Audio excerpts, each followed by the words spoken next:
Salam semua siswa di seluruh Indonesia. Bertemu lagi dengan saya Ahmadi Andianto.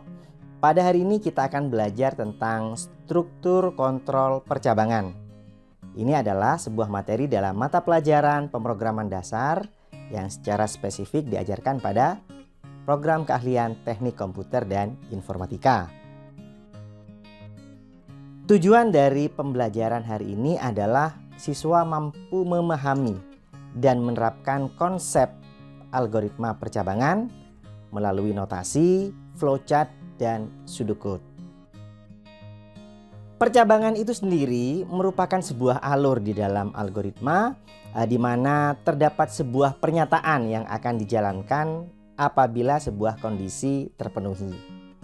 Dalam hal ini ada dua buah hal yang sangat fundamental dalam algoritma percabangan. Pertama adalah kondisi dan yang kedua adalah pernyataan. Kondisi merupakan sebuah syarat di mana kita akan mengeksekusi pernyataan.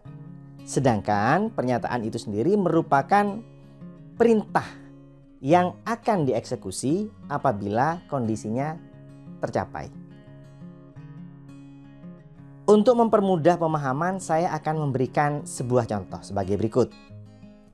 Sebuah toko memberikan diskon pada pelanggan dengan ketentuan apabila pelanggan berbelanja sebanyak Rp500.000, maka dia akan mendapatkan diskon 20%. Akan tetapi, jika tidak, artinya tidak sampai Rp500.000, dia akan mendapatkan diskon 10%. Nah, dalam konteks ini kita dapat mengidentifikasi di mana yang namanya kondisi dan di mana yang namanya pernyataan.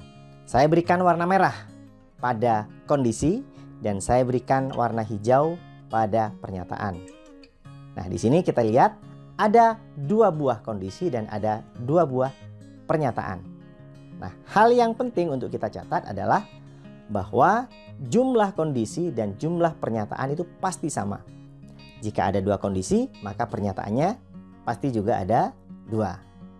Nah, dalam contoh ini kondisinya adalah jika belanja lebih dari Rp500.000, pernyataan adalah diskon 20%. Nah, sementara kondisi yang kedua, jika tidak, artinya tidak lebih dari Rp500.000, pernyataannya adalah diskon hanya 10%.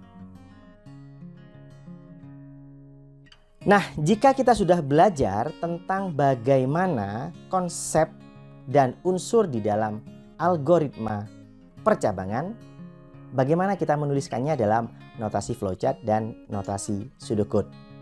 Mari kita pelajari. Mari kita perhatikan notasi flowchart dan notasi pseudocode berikut ini. Dalam notasi flowchart, konteks percabangan pasti memiliki sebuah bentuk belah ketupat.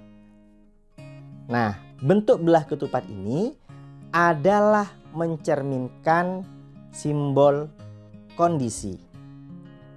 Nah, kondisi yang ada di dalam percabangan itu biasanya dituliskan di dalam simbol belah ketupat ini.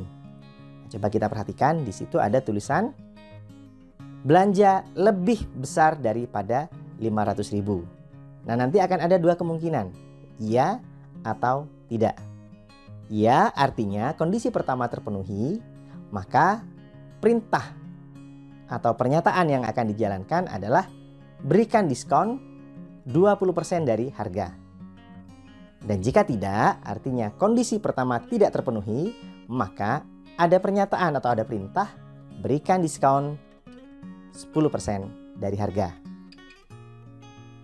Nah, sedangkan di dalam pseudocode kita bisa membuat sebuah algoritma percabangan dengan memberikan kata kunci if di awal yang diikuti dengan kondisi.